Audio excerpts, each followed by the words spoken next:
Hello, Vermont. I'm Andy Julo. And I'm Joanna Grossman. And this is There's No A in Creemee. Vermont, politics, culture, and beyond. Thanks for joining us. All right. Hey, everybody. Welcome back to There's No A in Creemee. Thanks for listening. Thanks for liking. Thanks for subscribing. We really appreciate it. Yes. It's been really fun. And we've had some Creemees after the second episode. We've got some social media clips out of us trying to negotiate the Creemee, which is on a warm day. It's not easy. Yeah, I almost sent you a post I saw. It was an Adirondack post, and it said, ordering a small soft serve at any Adirondack Creemee. So first of all they called it soft serve, but they said ordering a small, and it was like 2 feet tall, which is the standard proportions no matter where you go. I got a medium, you got a small.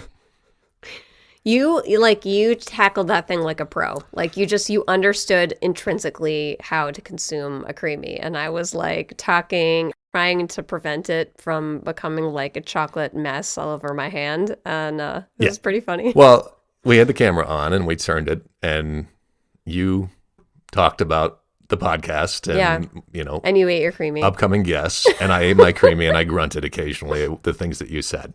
No, it was awesome. And that was your mistake. You talk too much. Yeah, that's a chronic condition. I know you didn't mean that. So this has been a pretty interesting week, a lot happening, as we get a little bit closer to the end of session. And I was at the State House on Friday just doing a few meetings for my job with Phoenix and our ongoing fight against Amazon. And it was a really interesting time to be there because I was just there like meeting and, talking to people and doing a little this, little that. And there was like a vibe in the building because they were getting ready to do this whole caucus because there's been this whole kind of uprising against the changes made to the housing bill and the Ways and Means Committee. It's gotten really kind of intense, really unusual. Yeah, I watched that. It was really interesting. Yeah, so I didn't get to see it. I mean, I heard a little on the ride home, but do you want to share a little about what's going on? Because I do not feel fully read it. I mean, obviously the housing bill is the other like big thing happening. Yeah, and it's moving so fast, and we don't know where it will end up. But the housing bill has been through a number of committees, and it got to Ways and Means, in the House side made some changes that's really drawn a lot of attention and a lot of criticism from the governor, from all kinds of chambers of commerce and housing advocates. And there was a caucus of the whole that was assembling when you were there, and it was kind of putting a representative of Ways and Means, Charlie Kimball, who did a fantastic job, stood up there and just kind of explained the changes they made. And it was a kind of a Q&A on what one committee had done to this bill. And it was really, really interesting because you don't see that very much just as a caucus like that. Yeah, it was so interesting to hear. I knew they were all in the chamber together and they were asking questions in that like with the level of granularity that you would see in committee usually. Yeah, for sure. Yeah, so that was pretty wild. Yeah, and this is kind of the one initiative. It's called CHIP, and it's really the one initiative that's coming out of this session that is designed to boost our housing stock. And so obviously there's a lot invested in it, and it's tax increment financing, and we'll cover this in a future episode. Yeah, for sure. Yeah, once it settles a little bit. But it's always been a controversial topic. It has been done in some of our larger communities. The proposition here is to extend it to smaller communities. It has an impact on the ed fund, so that's going to carry a lot of weight and a lot of feeling with it. It's housing, so that's obviously those two issues combined into one bill. So it's charged, and it's going to be fascinating to see how this settles out. Yeah, I mean, it's such a big deal. Like, we really can't get through this session without doing something on housing. Like, the ramifications for the 2026 elections are massive. That's just something we heard about all the time. And we really need, like, moderate voters really care about seeing us move on this. And I really hope that we can. I love that that part of the bill really speaks to rural voters who might be being a little left behind on some of those resources. So that's exciting. Yep. Yeah, so we've got a couple exciting guests coming up. Yeah. Today, we are going to be talking with Charity Clark, the Attorney General. We're very excited about that.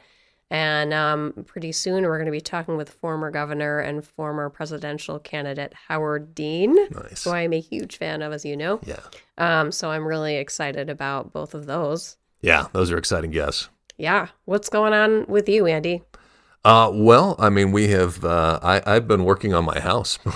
That's amazing. Yeah, Like building it. You're building building a house. it. Yeah, I built half of our house on our site. I just decided to build a new house. This was my odyssey a few years ago. It's probably a midlife crisis, and it's not the worst of them. No, it's amazing. Yeah. So I have been jackhammering a slab for the last 2 weekends, and I am feeling every bit of my 47 years right now. Everything hurts. Oh my gosh. Amazing.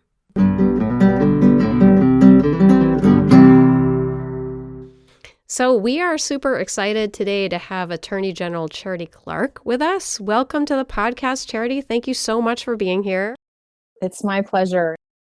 I wanted to start by asking you about the pace of executive orders. I think the last time I saw you was the annual dinner for the Green Mountain Club, Burlington section. And Right. it was, I think, a couple weeks after January 20th, and executive orders were just, flying out of Washington.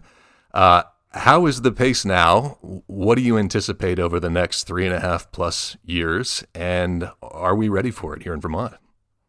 Well, I do think we're ready for it. What we have seen now that we have some perspective, it's been a few months, not a few weeks. What we have seen is themes developing.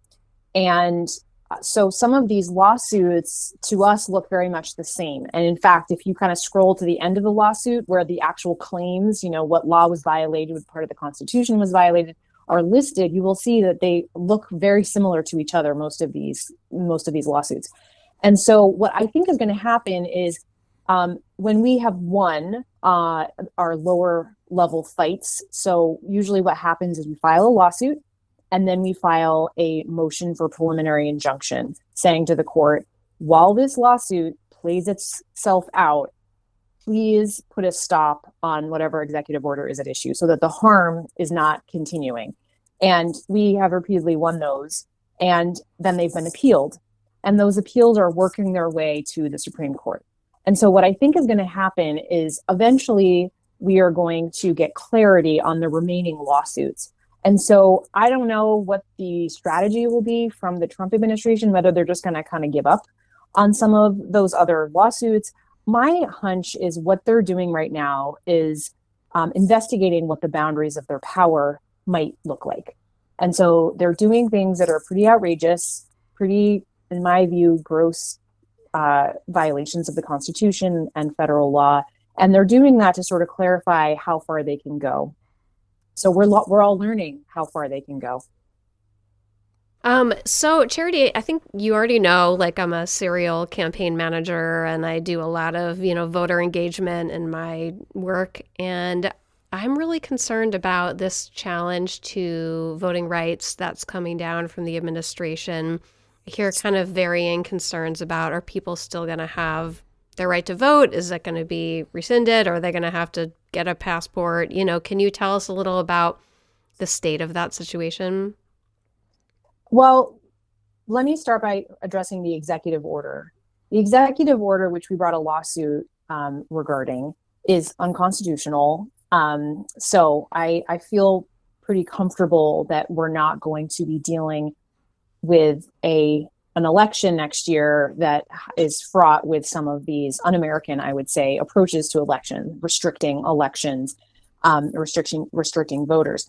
However, one of the reasons why Donald Trump's executive orders are so frequently unconstitutional is he's trying to do the job that Congress was assigned under the Constitution. So my concern is, while we can stop in court the Trump administration's efforts to do Congress's job, because the Constitution says they can't do that, what we can't do is stop a duly elected Congress from passing laws that they want to pass.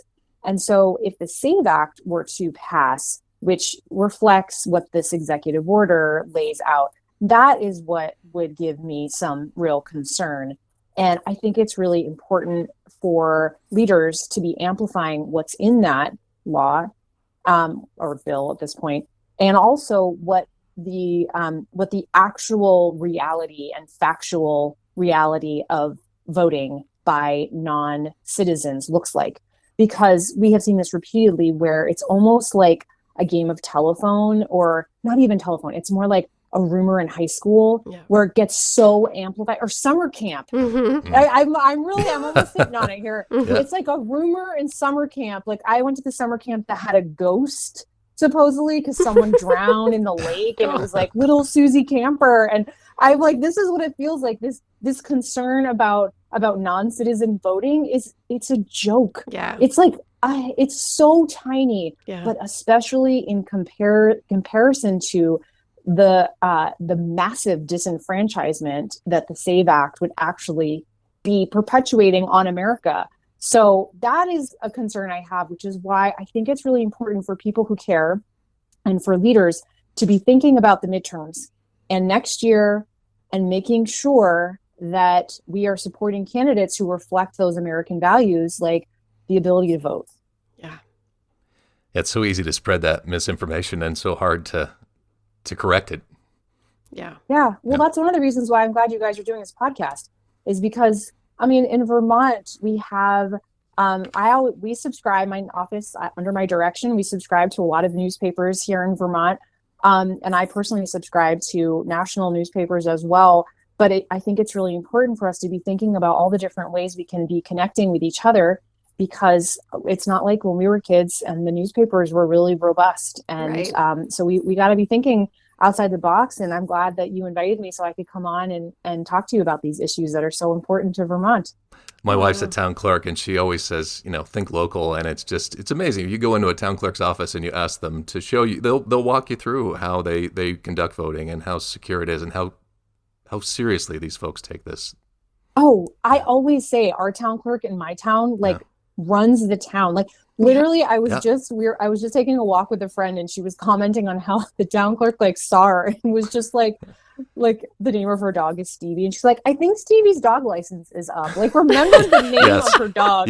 His license is up. Like, I mean, they're great. They're really sort of the heart of so many of our small towns. I don't even think my town is that small.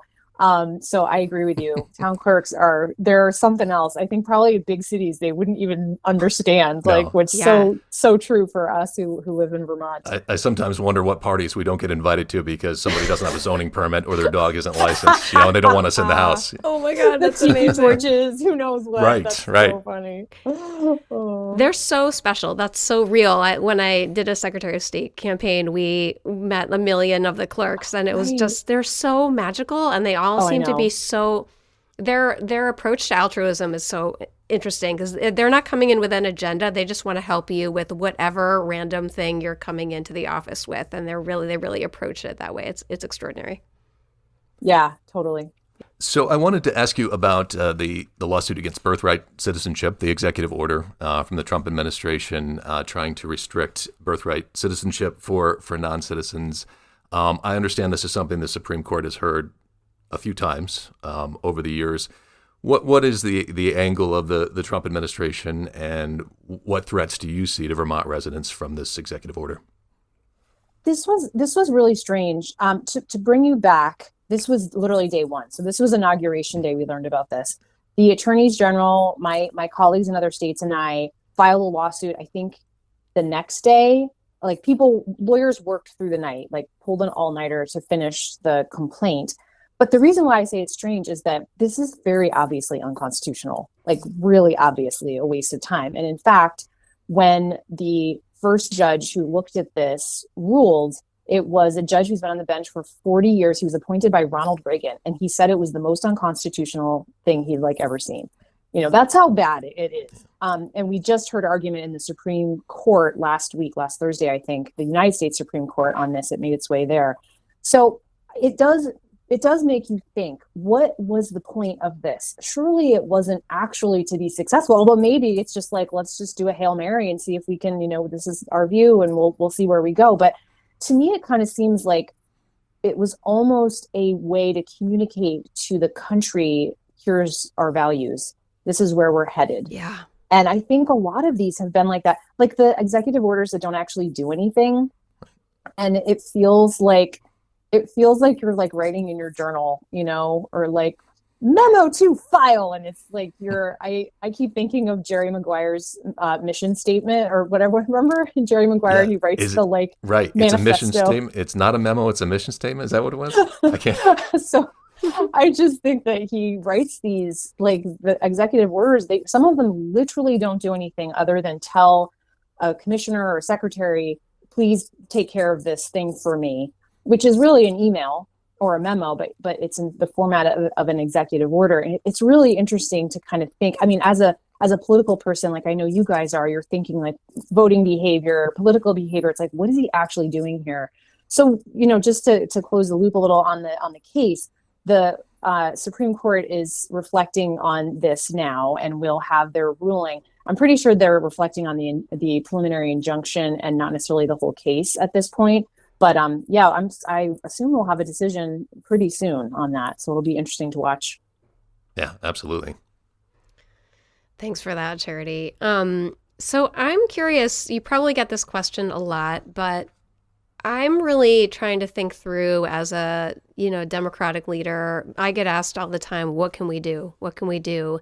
And I'd love to know, like, what can ordinary Vermonters do to help you and to push back? Vermonters care about democracy and care about all these things, and I want to give them the tools to fight. Yeah.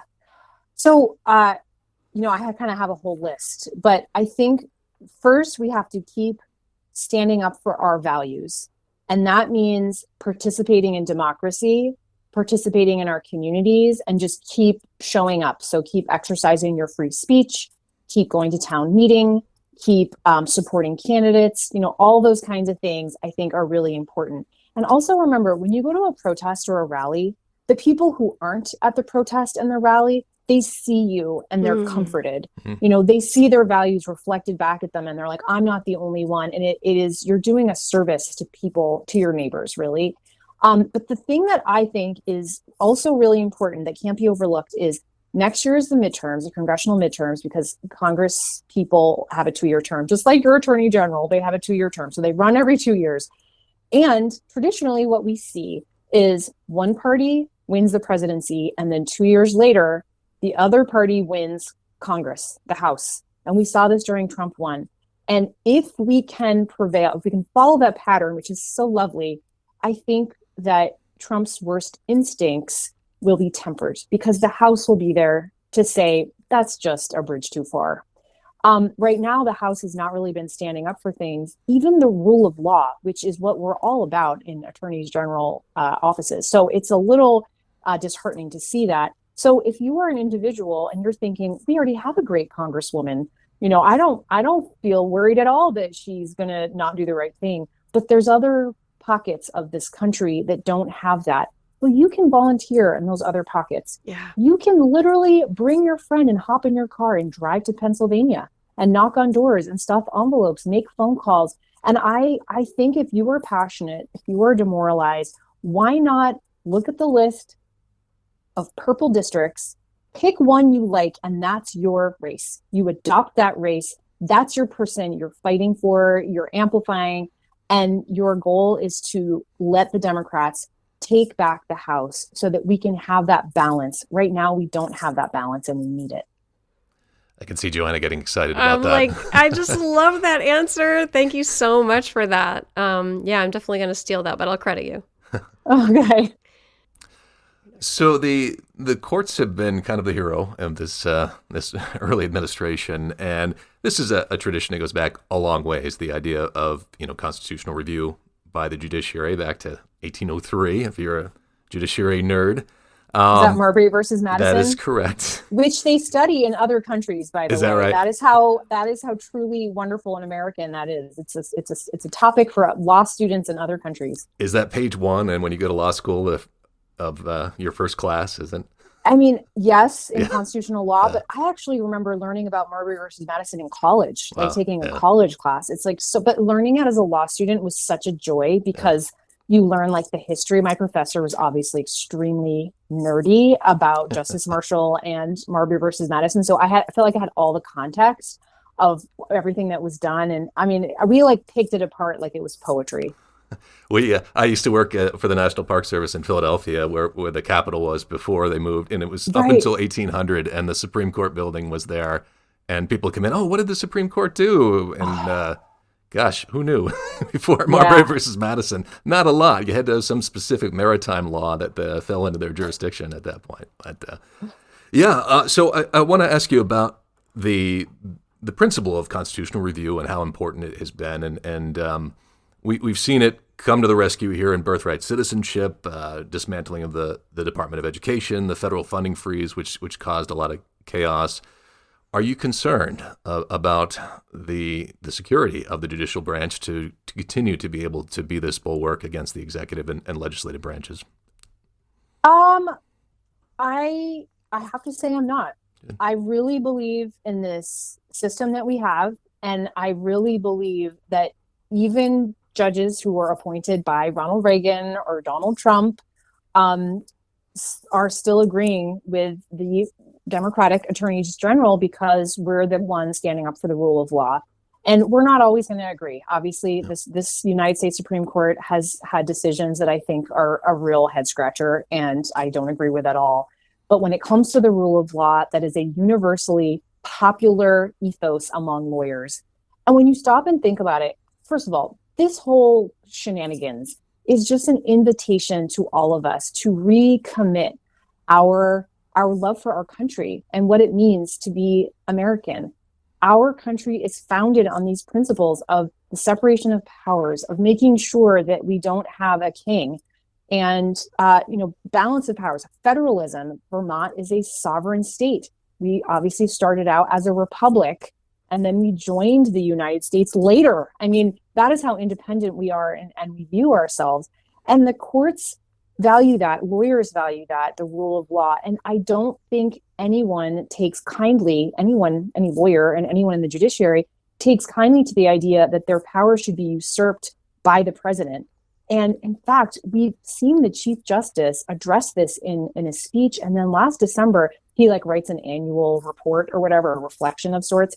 And last December, in his report, he reflected on this issue. They're not going to take kindly to people who disobey the judiciary. And so I do have a lot of faith. And so far, my faith has been well-founded. The judges are ruling in a way that I think is fair and sensible. And I certainly hope that continues. That makes me feel better. Thank you for that answer. Yeah, that was a great answer. A little moving, if I'm being honest. So we might have canvassed this a little bit in a previous question, but I'd like to know, what do you need from the 2026 election to continue to be as successful as you have been so far? Well, I honestly, I have the most committed team in my office. The lawyers who work in the Attorney General's office are so committed and wonderful. They're just dedicated public servants. And this is the appellate unit right now, who the Solicitor General and the Deputy Solicitor General who are doing all this work. And I had the opportunity to thank them at a rally, the Rule of Law rally. Lawyers and others gathered a few weeks ago. And I saw they were there with a couple of kids. And so I was able to publicly thank their families as well, because believe me, we are working nights, we are working weekends. So that is, I have the tools that I need. There is another really important aspect of the work that we're doing. All of the work that we're doing is made so much easier by the collaboration we're doing with other state attorneys general. And, Vermont is the smallest Democratic Attorney General's office in the country. We are the second smallest overall. Only Wyoming is a smaller AG's office. And I say, and it's true, if I were the only Democratic AG, I would still be bringing all of these cases, because that's my job. I vowed to, swore an oath to uphold the Constitution of the United States. So that's what I have to do. But the collaboration that we have with California, New York, California has literally thousands of lawyers, and New York has 1,000, I think. It really makes it easier for us to do this work. The more Democratic attorneys general or attorneys general who are willing to stick their necks out to stand up for the rule of law makes it easier for all of us, because it's like, you took lead on this one. Okay, you're going to take lead on that one. And I think that that's been a really critical component to our ability to handle all these cases and our success. It's been, I've been, following on social media, trying the best I can with all your activities, which have been vast. It's been encouraging to see some of the states that have joined in on some of these lawsuits. I mean, North Carolina, for instance, which I believe was in on the latest lawsuit, and that's of course a state that did vote for Donald Trump. So it's not necessarily a partisan issue, the rule of law. Yeah, I mean, there's purple states where there's a Democratic attorney general and a Republican governor, and there's states where there's a Republican attorney general and a Democratic governor. A couple of those in Kentucky and Pennsylvania, the governor used to be attorney general, and so they're very frustrated. It is really interesting to see, especially because so many of these cases really relate to the rule of law. Yeah. Yeah. That's awesome. Thank you so much, Charity. Can I dive into hiking, or we have more? Go crazy. Okay. The last time I saw you was at the annual dinner for the Green Mountain Club, and I saw on your campaign page that you did a hike with the candidate event, which looked fantastic. I wish we had done that sort of thing on my campaign. But I wanted to ask you what your favorite hike is. Ooh, tough. I know, isn't it? Because there's such a variety of hikes. So I think I'd like to approach this by hikes you didn't know you needed to know about. Perfect. So top of mind for me is Laraway. Laraway is the coolest. The dripping wall? Especially in winter. Yes. One, because as you're going up, you see the view through the trees. And two, there's literally a wall of icicles, like an ice wall that's so cool. And then you get to the top and it's like, holy smokes, there's a pretty crazy view up here. There's a beautiful little lookout. You can see the lakes. And also, fun fact, I found a photograph I had taken when I was in college of the view on Laraway. And then I compared it to a view I had more recently taken. And it was so interesting to see like the farmland that had changed and now is forest and things like that. So that's really cool. That's a great hike that you didn't know you needed to know about. The other favorite that I haven't done this in ages, so I feel a little bit like an imposter saying this, but I'm from Manchester. The Long Trail pretty much goes through Manchester. So I, of course, love to hike. We have the Mountain Goat, which is an incredible outdoor store, locally owned. But Mount Equinox is so majestic and so beautiful and interesting. You can drive up it. So if you're suffering from a middle-age injury, which has happened to me, you can always drive up and get the view and know you'll be back when you're healed. It's just like, it's like you feel like you're in another world, kind of like when you get to the top of Mansfield and you're like, oh my God, Burlington looks so teensy. It's so far away. And I mean, I love that. But truthfully, so my long-term goal, this started out as a joke between my dad and me, but I actually think I might do this. My stepmom is always in the woods, like loves to be in the woods, but she doesn't really like the hard hike. And so my dad and I have this joke that we are going to write a book called 50 Vermont Hikes That Don't Go Up. And the more I think about it, the more I think I actually am going to write this book, because it's needed for people who are older, who don't like to go up, who maybe have an injury. And so that's going to be when I'm retired, I'm going to write this book for the other retired people who, can't just go like hike a big hike without preparation or can't just backpack anymore. And so that'll be my 50 Vermont hikes. Half of them could be here in the islands. Because nothing goes up. That's right. No, it's pretty flat. It's pretty flat. I haven't done Equinox. I was reaching for a pen. I'm like, oh, I should write that down like a dummy. Like we're recording like this. we won't be listening to this 1,000 times. That's the point of this whole days. thing. Yeah. And I'm glad you mentioned Laraway, because my wife was not a big hiker, and she committed to hiking Mount Marcy for our 20th anniversary, and we were going to do some training hikes. Yes. So I started her on Laraway, and it was a perfect introduction, and I got her hooked, and we've done all 46 Adirondack peaks since. The other thing that I have to say in addition to these is I am almost finished, but currently working my way through the NEK 20, the 20 peaks of the Northeast Kingdom. And many of them are not super tall. So they're definitely plentiful that I could put in my book.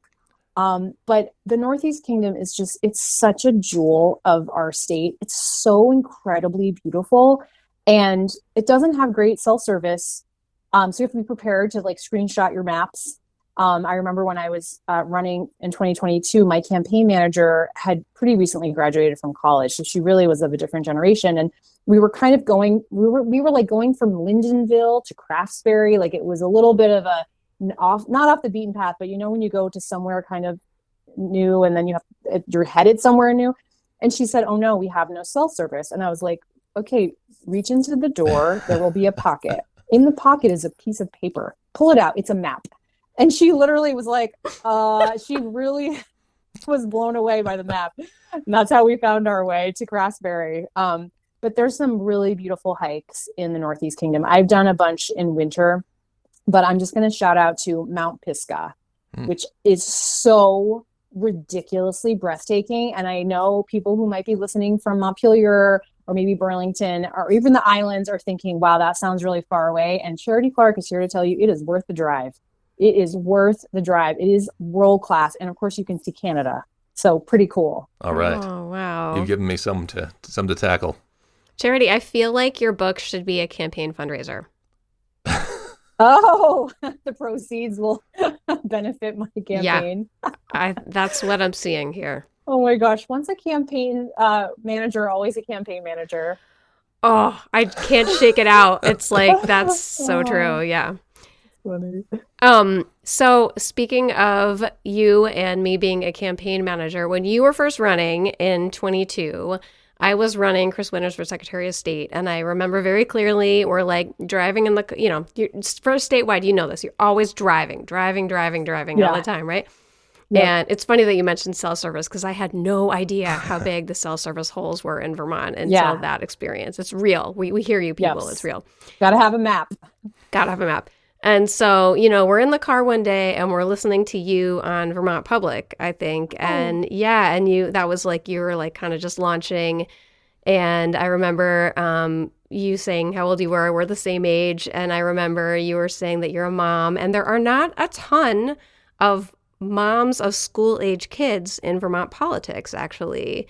And I don't know if you had this experience, but basically like everywhere I went, like I can't cook, like I can barely like make an egg, but like everywhere I went, people were like, "Oh my God, is your family starving?" And like just have like kind of dumb like things to say that they meant well, but were like not landing. And I was just sort of curious, like what your life has been like being, I mean, you have an important job and like we're really dependent on you, here in Vermont. You're like just doing amazing work. And I'm wondering, how is being a Vermont, that's kind of funny actually. I love that. Vermont, we're Vermoms. Mom in Vermont politics treating you, like what's that been like? Is your kiddo into it, Well, I would say as a preliminary, it really informs how I lead. I deal with issues that relate to kids. And if you look at some of the things I've focused on or accomplishments I've made, a lot of them relate to kids. And it's because I have this window into what it's like to be a child today because of my daughter. In terms of how she handles her mom being Attorney General, it's pretty cute, actually. She knows so much about politics and doesn't even realize it. Like I think I had just been elected and they were doing a unit on government and we were brushing our teeth before bed and she goes, "Oh, Mom, guess what so-and-so said?" And she was like, the teacher asked us who the governor was and she said Joe Biden. And she just started like laughing, like everyone knows it's Phil Scott. And I was like, "Did you tell them that you met him on Friday?" And she was like, "No, Mom, that's embarrassing." So she's literally played musical chairs with the treasurer on the campaign trail. So she has this very funny, skewed view of what it's like to how accessible politics is in Vermont, because even it's accessible anyway, but for her, it's very, very accessible. Yeah. So I think she likes it a lot. She's a big reader and has a lot of opinions about things. So I think that for her, it's kind of fun. But it's a lot to juggle. I feel like I could do a whole podcast on my tips and tricks. I just got it in the mail today. I have a calendar that I put on the wall that has like meal planning and it starts in August. That's why I got it. So I'm already getting ready for August. I have like stickers and everything's planned. We'll have you back for the tips and trips. Yes. Episode. Yeah. It's called Amy Nap. And I I'm just gonna. I think it might be pretty 90s based on her photograph, and it never changes. I've been using her for years, and it's the same sticker, same picture of her. So I don't know how old she really is, but it's gold. It is. It's great. So yeah, staying organized and planning is critical, but also keeping your priorities straight. That's my priority is mom. I met with some school children last year, and they were really cute. I think they were in 6th grade, and one of them was like, "What's the coolest thing you've ever done?" And I think they were expecting me to be like, "I went to the White House," and instead I was like, "Oh, becoming a mother." And you could just see like the suppression of the eye roll, like lame, but it's true. That is the coolest thing I've ever done. That's awesome. I'm curious if there's anything else like we really should be asking you that you want to share with our listeners. Oh gosh. I don't know. I'm gonna leave the interviewing to the podcast. That's cool. That's cool. That's totally cool. I just wanted to leave that open. Yeah, I feel like there's a lot more we could talk about, and we should have you back and talk about summer camps and your bio and how you got to, your story. I don't feel like we've had time to dive into that. Maybe when the world is a less chaotic place, we can explore that. We really appreciate you being on the podcast. Well, I realized, Andy, the question you didn't ask me. What's my Creemee order? Oh, yeah. Totally. Yeah. All right. I'm going. I feel like this is a classic, so maybe it's boring, but it's chocolate vanilla twist with chocolate sprinkles on a wafer cone. And I like the sugar cone, but the wafer cone holds the Creemee. A sugar cone and a Creemee is a real dangerous mix to me. It melts all over your hand. I worked at a scoop shop. That's why I'm on the excellent. podcast. I worked at Bill and Susan Ludlow when I was in college one summer, and I know well the melting catastrophe of the sugar cone with a Creemee. The arguments that we had, I can tell you, to create a logo for this podcast and what a Creemee should look like, whether it should have sprinkles, what kind of cone it should it have a twist. Heated debates. Very much so. Yeah. Have you ever had maple and black raspberry twist? I tried that once. Yep. Was not a thing Wasn't when I was for a you. kid in southern Vermont. No. Like there's no maple. It was vanilla and it was chocolate. Oh, interesting. Yes. Yeah. So I don't know if it was a thing in northern Vermont. Well, Andy, you're from northern Vermont. Did you have these other flavors up here? No, I remember Twist coming out. But it was just chocolate and vanilla, right? Yeah, absolutely. Yeah. Okay. Yeah, absolutely. And also, what a great combination. I have a friend who also she's a real vanilla purist and thinks that people think vanilla is plain and it's not. And she has particular Creemee stands that are like, they don't understand my passion for the vanilla as a flavor. It's not just plain. Right. It's not just a vehicle for other stuff. It has its own delicious flavor. So respect. But it was always a dilemma, chocolate or vanilla. They were both good. And then I remember one day they said, you know what? You can have both. I know. That was a wild time. What else do I need? Yeah. But are you a chocolate sprinkles or a rainbow sprinkles? I do not do sprinkles. Yeah. I'm with you, Charity. I'm with you all the way. You are a sprinkles person? I love sprinkles. I love sprinkles too. Yeah, they're fun. And I was saying in one of the earlier episodes that I just feel kind of sad that I didn't grow up with the word Jimmy's because it's even better than sprinkles, even though it's the same thing. Yeah. You don't think so? She's like, I don't think so. Yeah, we're Isn't together that a on this one. Massachusetts thing? Yeah, and Maine too, right? Really? I think, that's the first time I encountered it. I went to Maine and they said, do you want Jimmy's on that? And I just kind of locked up, didn't know what to say. Oh. Well, thank you so much, Attorney General Clark. We really appreciate you joining us. And we wish you well and just hugely appreciate you fighting for us. It's my pleasure. And thanks for having me on.